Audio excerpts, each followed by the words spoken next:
And today we're going to talk about substance use, which is a tricky subject in most households. And you may think, oh, my kids are too young for this, or my kids aren't interested in this. And hooray, if that's where you are. But it doesn't mean that this isn't messaging that you need to consider, because substance use will come into their frame of reference, either because they're a bystander to it or their friends make certain choices as they age.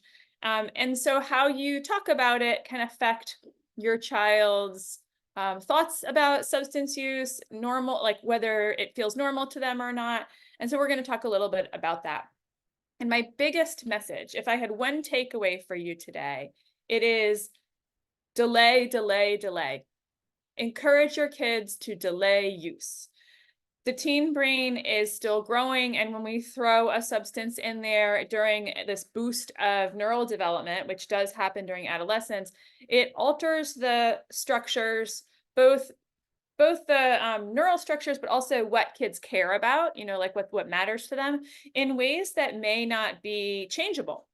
I had a substance use prevention educator come to the school that I was working at. This was years ago, and they used this analogy, and I loved it. They said dumping alcohol or drugs or some kind of foreign substance into the brain of a teenager is like dumping a cup of salt into cake batter before you bake it. Right? If you dump that salt in and it's not called for in the recipe, then you bake the cake, you take the cake out and you taste it, that cake is forever changed and it's extra salty. Whereas if you bake the cake first and take it out and let it cool and dump that same cup of salt on top of it, you can dust a lot of that salt off. You might get a granule or two when you're eating it, but it's not going to make the brain, it's not going to make the cake, and by extension, the brain, so markedly changed. And that has to do with the fact that like I said, there's this big neural growth period that happens during adolescence. And we want to make sure that that happens in the most natural and sort of fundamentally fulfilling and life enhancing way possible for all of our kids. So when we're speaking about substance use, it's important to be mindful of language you may be using by accident or inadvertently that communicates that substance use is an inevitability.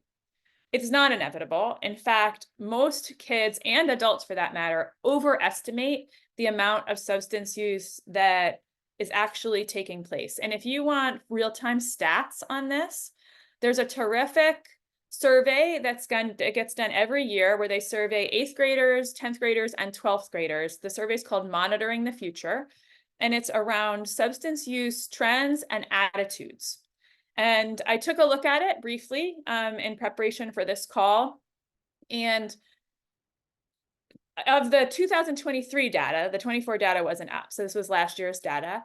Of the full, this is the full range. So like this, you can break it down to 8th grade, 10th grade, and 12th grade, but I just took all the survey respondents. Only 5.7% of them reported drinking heavily in the 2 weeks prior to the survey. Now that could mean a whole lot of things, but 5.7% is probably a gross, if you ask kids what percentage of respondents do you think would respond having drank heavily in the last 2 weeks? Most would think it was higher than 5.7%. And I've done this with students in health classes before, and they guess more like 30, 35, 40%. But 5.7 was the answer in 2023, and 3.1% reported, vaping, heavy vaping in the last 2 weeks. There was lots of other data, but that's just one little thing I pulled out, which suggests that it is actually less common than we may realize. So when we say things like, well, when you go to high school parties and there's drinking, or when you and your friends start experimenting, or all kids experiment at some point, those are remarks to actually refrain from, or at least to reword, because we don't want kids thinking that this is just the normal path of adolescence. I'm substance free now, but at some point during my teenage years, I won't be, right? Not necessarily true. There are kids who go substance free for their entire teenage period. There are others who don't, but to promote delay, monitor your language. And also monitor like what kind of role substance and alcohol or drug use plays in your household. For example, if you're like, oh, I've had a hard day, I need a glass of wine. Is that something you're saying? Or when guests come over, is the very first thing you say, can I take your coat? What can I get you to drink? Right? Like what role in terms of just normalcy does substances play in your household? And be mindful of that. And now when it comes to, I want to talk about messaging you can say to your kid when they may be going out or maybe going to a party or in a gathering where there could be substance use, or maybe they're hanging out with friends who are starting to experiment. This is one of those times when it's really important to use the word and not but in your language with your kids.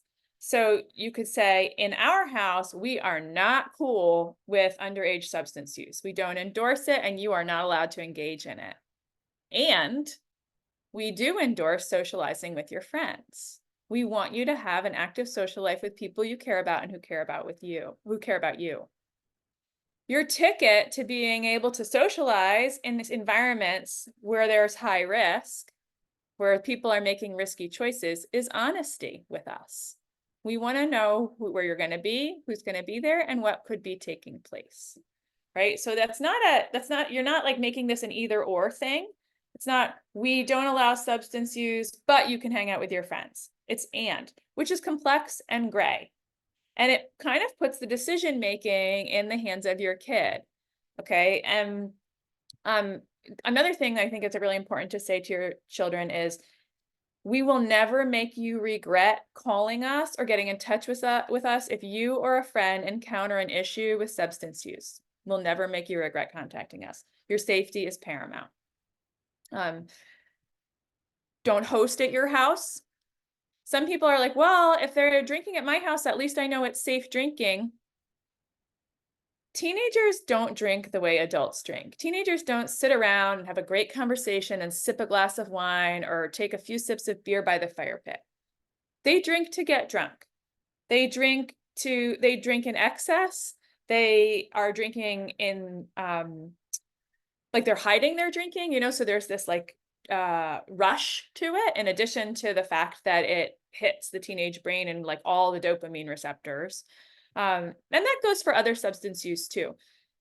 Teenagers do not use substances the same way adults do. They use it to get messed up. They are looking to get the feeling. Also, we want to make sure that kids are learning to socialize substance-free because, again, brain development, if they get to adulthood having based all of their socializing on substance-driven connections, they will not have the skills and tools to make friends in a sober environment. So pointing out to your kids that, hey, like, like that sounded like a really fun time. Like anytime your kid has a good, clean time, good, clean fun, note it, dwell on it a little bit, because guess what is not happening on Monday mornings? Kids are not going to school in high school and saying, oh my God, I had such a great time. We hung out in my basement and we played apples to apples. And we also played a little charades and we watched silly videos on YouTube. Like nobody's bragging about that. But guess what? That stuff does happen. Instead, what gets bragged about is the high risk, racy, risk-taking type behavior. And that leaves all the other kids who are silent, who are playing apples to apples or just doing kind of like normal kid stuff, bowling or whatever it is. They don't raise their voice, right? So anytime there's kind of positive socialization happening, we want to enforce it. We want to dwell on it a little bit and give it some attention. So again, some tools, some frameworks, some resources for you to think about as you craft your parenting messaging and your rules and boundaries in your household around how to navigate substance use now and moving forward. Because the messaging you give your kids when they're younger, even if this topic is not on the radar right now, does matter, and it makes a difference for the long run. As before we sign off, any questions, comments, or anything you want to ask?